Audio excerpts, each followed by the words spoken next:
Yeah and Satyasri మాటలు విందాము ఇప్పుడు finally.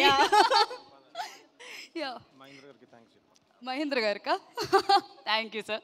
So first of all ఇక్కడికి వచ్చిన ప్రతి ఒక్కరికి హ్యాపీ ఉగాది. ఫస్ట్ నాకు సార్ మీ మూవీలో చేయాలనేది ఎప్పటి నుంచో కోరిక. సో ఫైనల్లీ నా కోరిక అయితే తీరిపోయింది. Thank you so much. And Anjali garu, మీతో యాక్ట్ చేయడం అనేది నాకు ఒక డ్రీమ్, కానీ ఇంత త్వరగా పూర్తవుతుందని ఎక్స్పెక్ట్ చేయలేదు. You are so down to earth. Thank you so much. సెట్లో ఎలా ఉంటారంటే ఒక చిన్న పిల్లలా ఉంటారనమాట. మా అందరితో కలిసిపోయి నిజంగా ఒక హీరోయిన్కి నేనేమనుకున్నానంటే ఒక యాటిట్యూడ్ ఉంటుందేమో, సారీ ఫర్ దట్.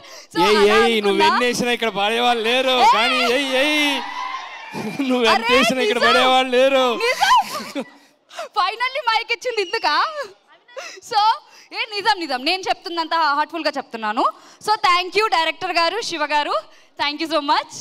ఓకే, నాకైతే శ్రీనివాస్ గారు అందరితో యాక్ట్ చేయడం అవి అండ్ సత్యం రాజేష్ గారు అందరితో యాక్ట్ చేయడం కూడా చాలా హ్యాపీగా ఉంది. And thank you Kona sir, thank you so much sir. Thank you